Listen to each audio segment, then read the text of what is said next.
Bismillahirrahmanirrahim. Assalamualaikum warahmatullahi wabarakatuh. Innal hamdalillah nahmaduhu wa nasta'inuhu wa nastaghfiruhu wa nastahdihi wa na'udzu billahi min shururi anfusina wa sayyiati a'malina. May yahdihillahu fala mudilla lahu wa may yudlilhu fala hadiya lahu. Asyhadu an la ilaha illallah wahdahu la syarika lahu wa asyhadu anna Muhammadan abduhu wa rasuluhu alladzi la nabiyya wa la rasula ba'dah. Qala ta'ala ya ayyuhalladzina amanu ittaqullaha haqqa tuqatih wa la tamutunna illa wa antum muslimun. Allahumma inna nas'aluka ilman nafi'a wa rizqan tayyiba wa amalan mutaqabbala.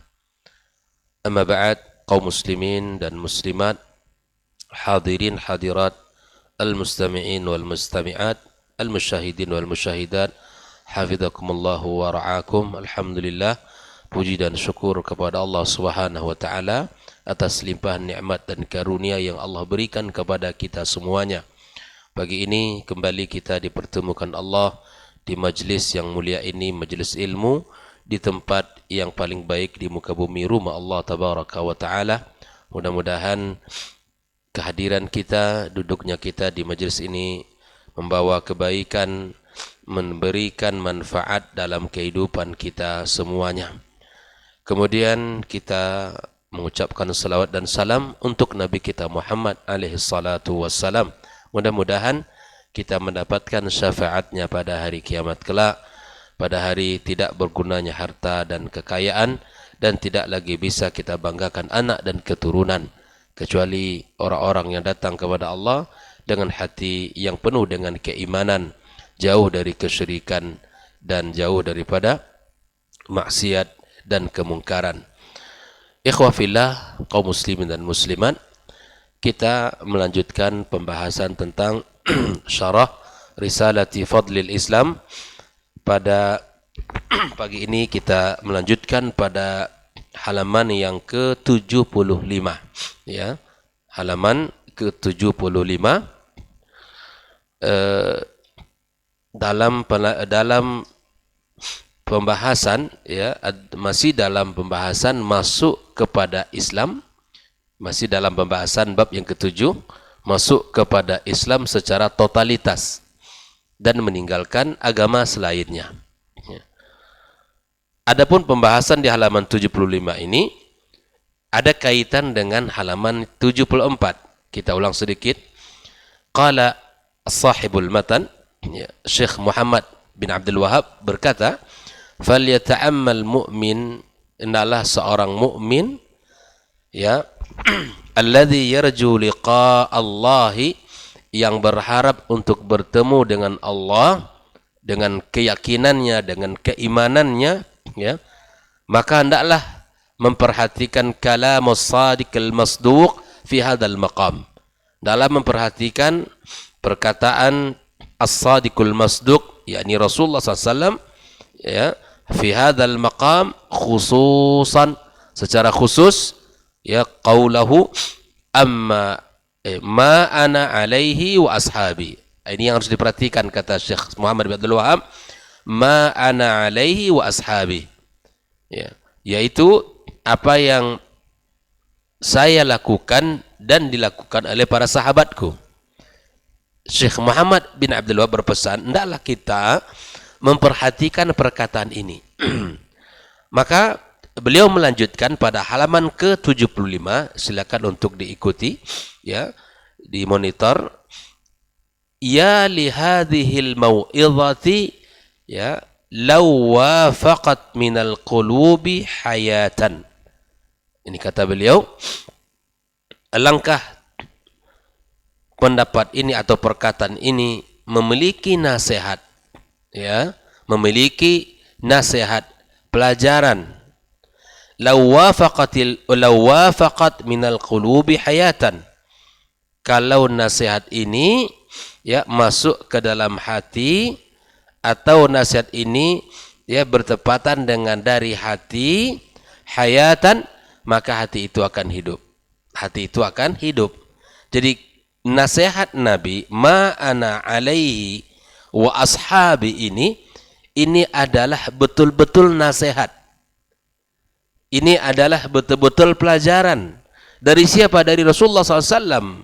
Kalaulah perkataan beliau ini masuk ke dalam hati, bertepatan dari hati seorang mukmin, perkataan beliau ini, ya, maka hatinya akan hidup.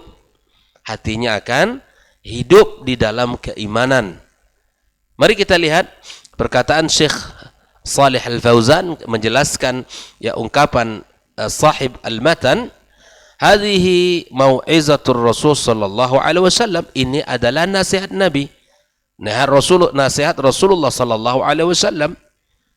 Ya, hadhi itu maksud tadi ma ana alaihi wa ashabi, itu harus diperhatikan orang. Kalau ini masuk ke dalam hati kita atau bertepatan dari hati kita, hati kita akan hidup. Ya, kalau kita beragama di atas perkataan apa yang dikatakan Nabi ini, hati kita akan hidup. La wafaqat minal qulubi hayatan, kalaulah ya dia bertepatan dari hati, maka dia akan hidup. Lakana lil qulubi ma'aha sya'nun, maka hati punya kondisi tertentu. Bil i'tibari, hati akan bisa mengambil i'tibar, hati akan bisa mengambil pelajaran. Wal imtithali, hati akan bisa menjalankan perintah-perintah. Wal hirsi ala ma'rifatil haq, dan hati akan semangat untuk mempelajari, mengetahui kebenaran. Wal amali bihi, dan hati semangat untuk mengamalkan. Jelas ya? Dikalau nasihat masing-masing dari kita ini dan masing-masing dari kaum muslimin memegang betul ma ana alaihi ya wa ashabi, maka hati kita punya kondisi tertentu. Dalam dia siap untuk mengambil ibrah, siap untuk menjalankan perintah, siap untuk atau semangat untuk mengetahui kebenaran, dan siap untuk mengamalkan kebenaran itu. Bayangkan ya. Wa alla yakuna al-insanu imma'atan, manusia enggak boleh kayak kondisinya itu yakunu ma'nasi aina makanu, tidak boleh seperti baling-baling di atas bukit bahasa kita. Kalau orang baik, baik dia. Kalau orang buruk, buruk pula dia. Kalau trennya begini, ikut. Kalau trennya seperti ini, ikut. Itu namanya imma'ah. Jangan seperti itu. Seorang muslim tidak boleh seperti ya baling-baling di atas bukit, kemana anginnya kencang ke situ dia berputar. Tidak boleh bersifat seperti itu. Tapi muslim ya bal yakunu ma'al haqqi daiman wa abadan. Dia harus berada dengan kebenaran selalu dan selama-lamanya. Walaupun kebenaran itu pahit, tapi tetap ia pegang. Walaupun bahkan dia sendiri yang mengatakan, yang mengamalkan, lakukan. Jangan kita hanyut oleh kebiasaan-kebiasaan orang atau apa kata orang. Muslim tidak boleh dia seperti ya kondisi keadaan orang baik dia menjadi baik, kondisi orang lemah dia menjadi lemah, kondisi orang tidak semangat mengamalkan syariat, dia pun tidak semangat. Tidak.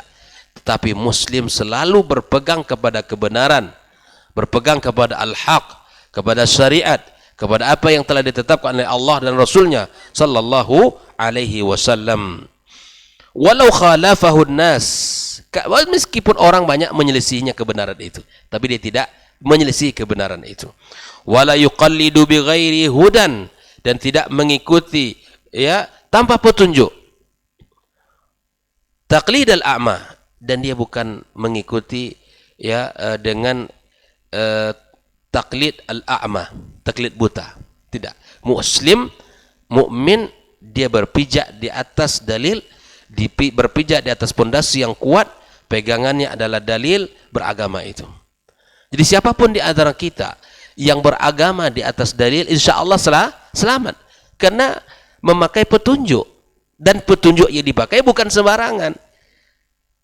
tetapi petunjuk Rasulullah sallallahu alaihi wasallam. Ini harus dipakai. Ya.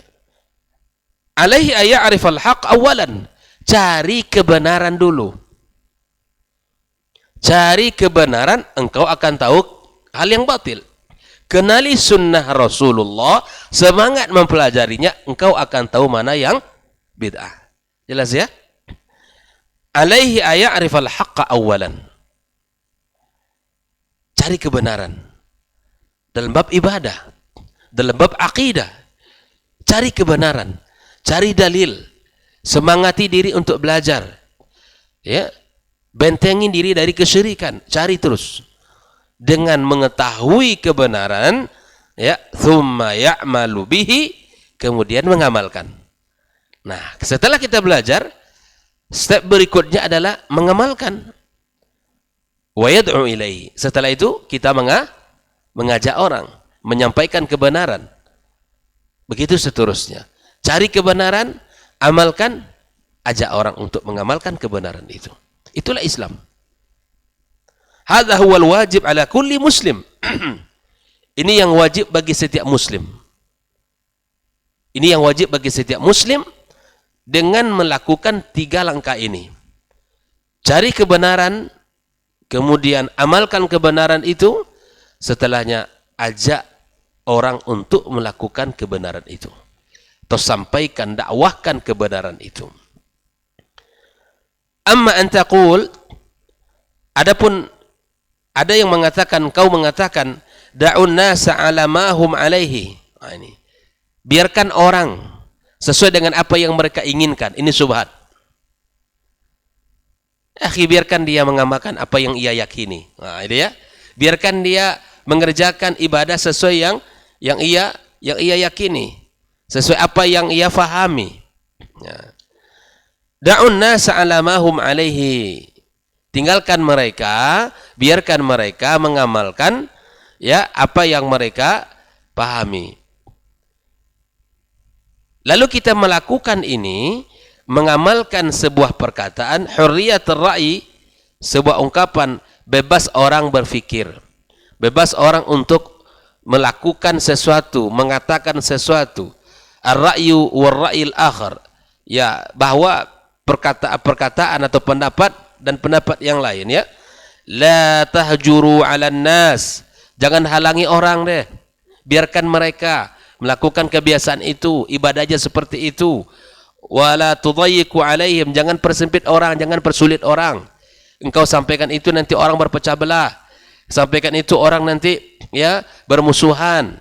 Nah, ini harus kita hindari perkataan ini. Al-haq mesti disampaikan, ya. Kebenaran mesti didakwahkan. Ya, kebenaran mesti diamalkan. Kebenaran yang benar, betul-betul sesuai dengan syariat, mesti kita perjuangkan. Enggak boleh kita diam, Pak Yogi. Makanya ketika kebenaran itu didiamkan, tidak didakwahkan, disiarkan, maka kebatilan seakan-akan menjadi sebuah kebenaran. Kalau ada orang membiarkan, jangan engkau bicara tentang bid'ah, jangan bicara tentang perkara-perkara yang bikin orang pusing kepala. Jangan bicara sesuatu yang membuat orang berpecah belah. Ya akhi, as-sunnah pasti menyatukan. Dan amalan bid'ah pasti memecahkan. Al-haq pasti merekatkan. Al-batil pasti mencerai-beraikan. Itu sudah menjadi sebuah kaidah dia. Al-haq pasti menenangkan. Al-batil pasti membuat hati kita selalu merasa resah dan gelisah. Ya kan? Sebagaimana kejujuran membawa kepada kebaikan dan dusta membawa kepada keburukan. Kejujuran membawa kita kepada surga dan dusta membawa kita kepada neraka. Jalan mana yang Anda pilih? Jalan mana yang kita pegang? Jalan mana yang kita ambil? Akhi fillah. Nah, kata Syekh Shalih Fauzan, perkataan biarkan orang melakukan apa yang mereka pahami, jangan halang-halangi orang untuk melakukan urusan agama mereka, apa yang mereka pahami. Jangan persulit orang. Hadza kalamun batilun, kata Syekh Shalih Fauzan. Ini perkataan yang batil. Jelas ya? Ada di masyarakat, ya itu amalan bid'ah, itu mesti kita ingatkan, nggak boleh. Ini tidak tanpa ada dalilnya, tidak ada dalilnya. Tapi kalau kita membiarkan orang berdasarkan hurriyatul ra'i, masing-masing orang punya kebebasan, hadza kalamun batilun, hadza kalamu ahli dhalal wal iyadu billah. Ini adalah perkataan orang-orang yang sesat, dan semoga Allah menjaga, ya, melindungi kita semuanya. Hadza mukhalifu liqauli Rasul SAW, dan perkataan membiarkan orang itu adalah menyelisih perkataan Rasul. Fal wajib, yang wajib, an nad'un nas ila shawab wa ila al-haq, mengajak orang, ya, berdakwah kepada kebaikan, mengajak orang kepada kebenaran. Wala nuqirruhum ala dhalalihim, tak kita biarkan mereka di atas kesesatan mereka itu. Jelas ya? Ini yang harus ada dalam kehidupan beragama. Makanya kajian-kajian tentang akidah kita hidupkan. Kajian tentang al-asas, ya, tentang pondasi agama kita semarakkan. Karena ketika orang faham dengan akidah yang benar, ya, tentang Allah, ya, asma dan sifatnya, tentang rububiyahnya, tentang uluhiyahnya, ini orang akan berjalan di atas agama yang benar. Kita semarakkan, kita hidupkan. Karena ketika ilmu tentang ini terus diajarkan, insya Allah manusia akan benar di dalam menjalankan agama mereka. Wala ala ma hum alaihi, yang tidak membiarkan mereka di atas pemahaman mereka yang salah itu. Wa naqulu hurriyatur ra'yi, ya, laisa hunaka syai'un ismu hurriyatur ra'i. Yang namanya tidak ada satu pun yang disebut dengan hurriyatur ra'i. Apa itu? Kebebasan berfikir. Tidak ada dalam agama itu, seperti itu, nggak ada. Kaidah bebas di dalam berfikir, menyampaikan di dalam urusan agama, itu tidak ada. Kalau itu ada, ya, wa innamal wajib ittiba'al kitab was sunnah. Yang ada dalam kaidah agama apa? Wajib mengikuti Al-Quran dan Sunnah. Bukan bebas berfikir. Lau kana hunaka hurriyatur ra'i. Kalau di sana ada kaidah di dalam agama kita bebas berfikir, masing-masing punya analisa, masing-masing punya pendapat, masing-masing punya pemahaman, tanpa dikawal oleh dalil.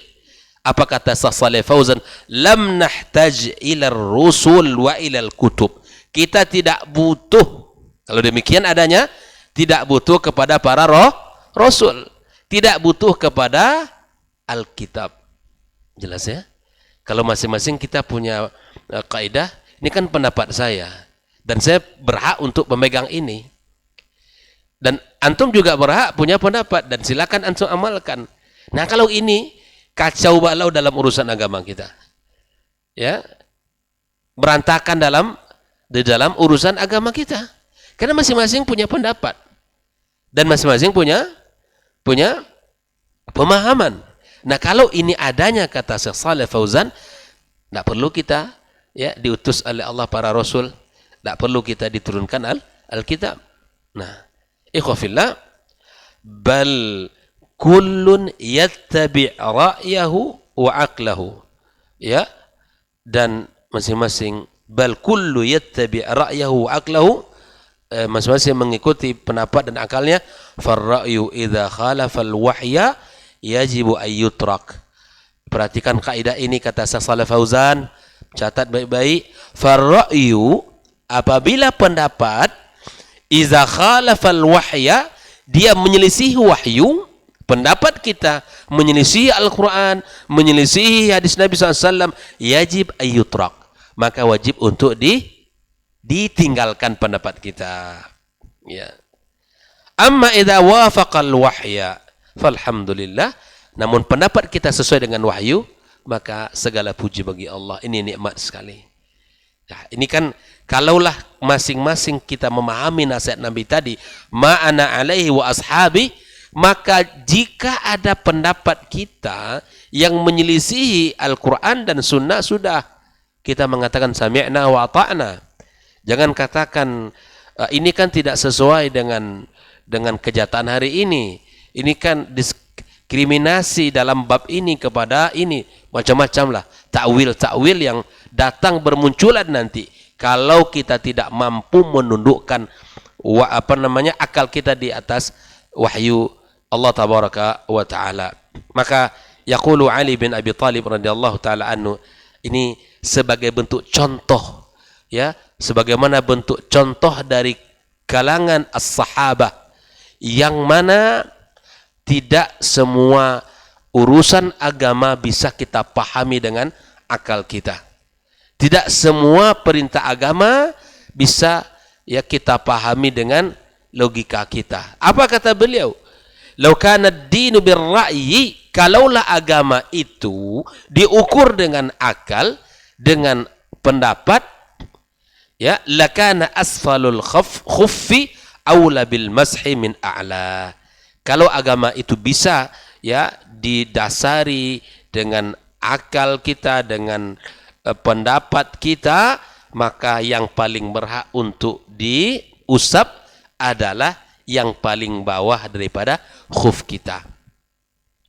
Ya, afwan. Lau kana asfalul khufi aula bil masi min a'la. Kalaulah akal kita ini, ya, agama kita ini dibangun di atas ar-ra'i, maka yang paling bawah daripada khuf lebih utama untuk diusap daripada yang paling atas. Apa sebab? Karena dia yang berjalan, yang kotor itu yang di bawah. Jelas ya? Kita pakai khuf. Pernah pakai khuf Pak Yogi? Belum ya? Dia kayak sepatu tapi dia kulit tipis, lengket ya. Dan itu dipakai di musim-musim dingin. Ya, Nah, kalaulah seandainya agama kita dibangun di atas ra'i, maka yang berhak untuk diusap itu yang paling di bawah daripada ya di atas. Wa qad ra'aitu an-nabiyya yamsah ala a'lal khuf. Aku sendiri melihat Rasulullah sallallahu alaihi wasallam mengusap di atas khuf, bukan di bawahnya. Fad-dinu laisa bir-ra'yi wa inna bil ittiba'. Ingat, jelas, catat ini baik-baik. Jadikan kaidah beragama, fad-dinu laisa bir-ra'yi wa inna bil ittiba'. Agama tidak dibangun di atas ra'yi, ya, atas pemikiran, tapi sesungguhnya agama itu dibangun di atas ittiba. Ittiba. Saya kasih contoh lain. Umar bin Khattab radhiyallahu taala anhu, apa kata beliau di saat dia mencium Hajar Aswad? Sesungguhnya aku tahu bahwa Hajar Aswad ini tidak memberikan manfaat sedikit pun dan juga tidak memberikan mudarat.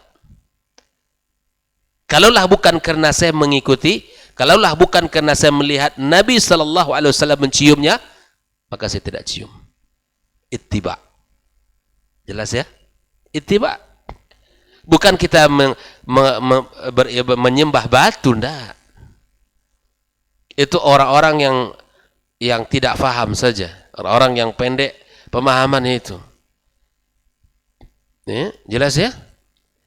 Ittiba. Agama dibangun di atas ittiba, tidak dibangun di atas pemikiran dan logika. Tidak. Makanya banyak contoh seperti yang kita dapatkan perkataan Ali, perkataan Umar bin Khattab radhiyallahu taala anhu, ini menandakan betapa agama ini dibangun di atas ittiba kepada Rasulullah sallallahu alaihi wasallam.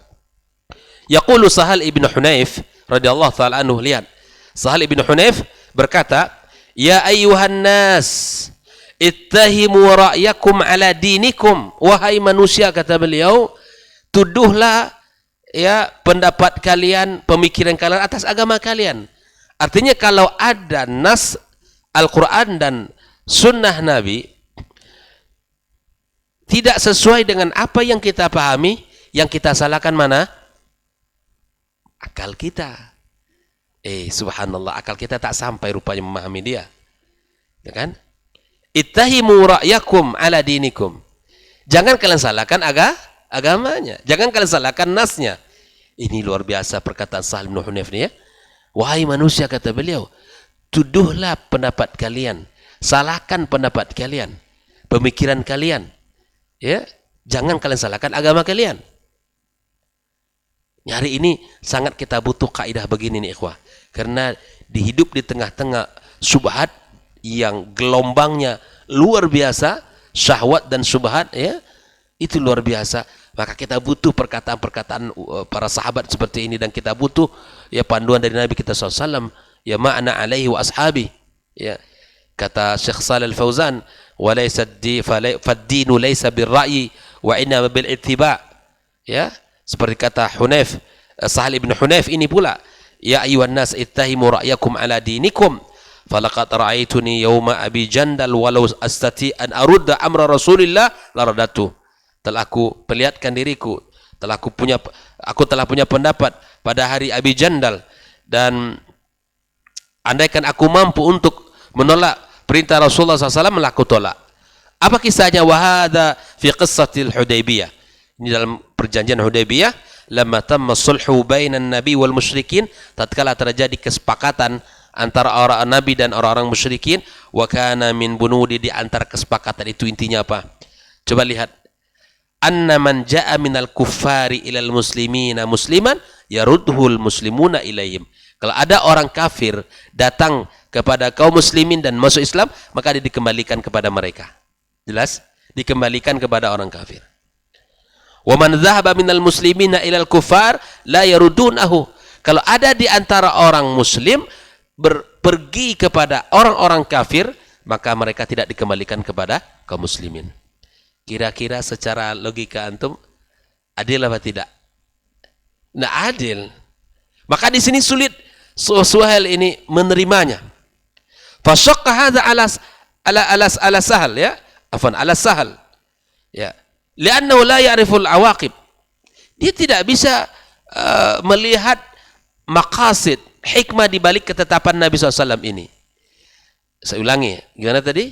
Bahwa kalau ada orang-orang kafir ya datang kepada kaum muslimin masuk Islam, maka dia dikembalikan kepada orang kafir, artinya dikembalikan ke kelompok mereka. Tapi kalau ada orang-orang muslimin yang berangkat bergabung dengan orang kafir, maka dia tidak dikembalikan kepada kaum muslimin. Ini sulit bagi Sahal untuk menerimanya. Nah, wan Nabi sallallahu alaihi wasallam yaqulu man dhahaba minna ilaihim fala khaira fihim. Orang muslim berangkat bergabung dengan orang kafir, maka sungguh dia tidak ada kebaikan padanya. Ya Allah, ini kaidah luar biasa ya. Ya, yakni man dhahaba minal muslimina ilal kufar, yang pergi dari orang-orang muslimin kepada orang kafir, la khaira fihi fala yarji. Tidak ada kebaikan, tidak dikembalikan, fala yurja. Wa man jaa minal musyrikin ilal muslimin warudduhu. Kalau ada orang-orang musyrikin bergabung kepada kaum muslim, dikembalikan, fa sayaj'alullahu lahu farajan wa makhraja, semoga Allah mencatat baginya jalan keluar, ya solusi. Wa may yattaqillah yaj'al lahu makhraja, yang bertakwa kepada Allah maka Allah berikan jalan keluar. Tsumma ba'da dzalika, setelah itu, tabayyana al-haq, jelaslah al-haq. Wa anna hadha sulhu fi ghayatil maslahati lil muslimin, karena apa yang ditetapkan Nabi pada puncak maslahat bagi orang Islam. Kenapa? Li'annahu kaffa adzal kufari anil muslimin, karena itu akan menahan segala bentuk adza, ya, orang-orang kafir terhadap orang muslimin. Begini, wasamahu lil muslimina bil hijrah, dia diberikan bagi orang muslim untuk berhijrah. Wa kathural muhajirun, dan banyak orang yang hijrah. Ya, wa wada'atil harbu auzaraha, ya, peperangan meletakkan bebannya. Wa saral muslimuna yad'una ila Allah azza wa jal la ya'tariduhum ahad. Orang-orang muslim mengajak untuk berdakwah, mengajak ke Islam yang tidak ada orang menghalanginya. Fasammahu Allah fatham mubina, maka itu menjadi fatham mubina, disebut dengan fatham mubina. Wa inna fatahna laka fatham mubina, hadza huwa sulhul Hudaybiyah. Inilah yang dimaksud dengan sulhul Hudaybiyah. Ikhwah fillah rahimakumullah. Nah, artinya bahwa ketika orang-orang muslimin bergabung dengan orang kafir, bisa jadi dua kemungkinan. Dia murtad atau dia pengkhianat nantinya. Makanya orang yang berdiri di atas al-haq, ya sudah. Jangan pelan-pelan. Jelas ya bersikap ya. Jangan, kalau orang muslim punya loyalitas yang tinggi kepada Islam, punya konsekuensi yang mesti dijaga. Ya. Maka jangan kita seperti orang-orang begini. Orang-orang seperti yang disebutkan Nabi SAW, orang yang bergabung dengan orang-orang kafir, bisa jadi dia akan memberikan celah-celah kepada kita untuk keburukan, celah-celah keburukan, atau dia mengkhianati kaum muslimin. Tetapi orang kafir yang bergabung Islam dikembalikan, bisa jadi dia akan berdakwah di sana, di tengah-tengah siapa?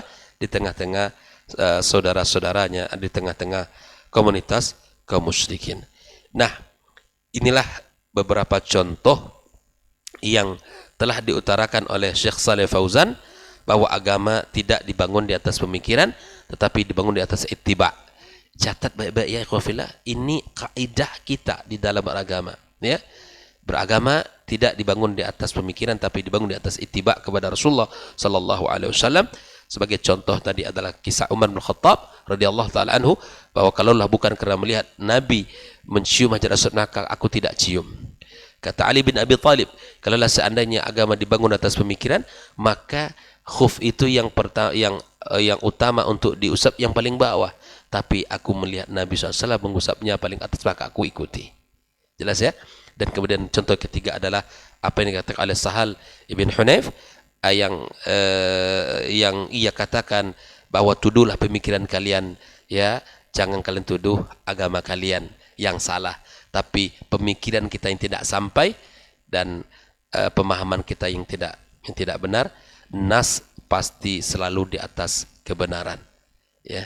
Maka itu ikhwafillah rahimakumullah, selalulah kita memohon kepada Allah Subhanahu wa taala, kalaulah kita punya niat untuk mentakzim as-sunnah, mentakzimun nusus asy-syar'iyyah, insyaallah hal yang seperti ini mudah. Tapi kalau di pemikirannya tidak ada mentakzim nusus syar'iyyah, maka itu sulit untuk ditinggalkan. Makanya di antara sifat ahlul bid'ah, ya, ahlul bid'ah, maka mereka tidak mengagungkan nas-nas syar'i, tetapi mereka menuduh nas-nas syar'i itu.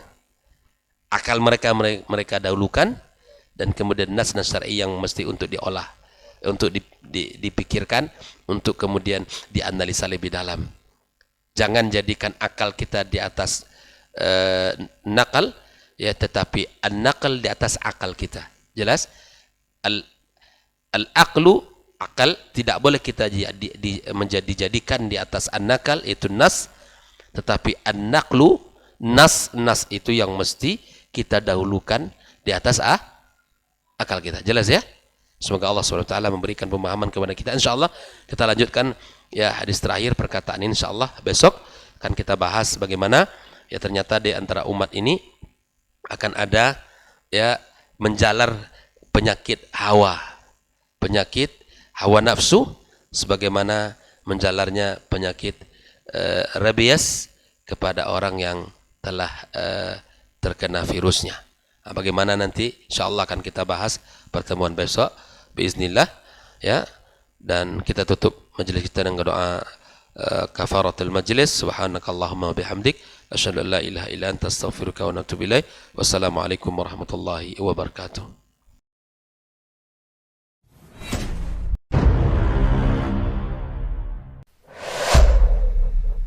Dunia dan seisinya ini bagi Allah tak sama nilainya dengan sebelah sayap lalat.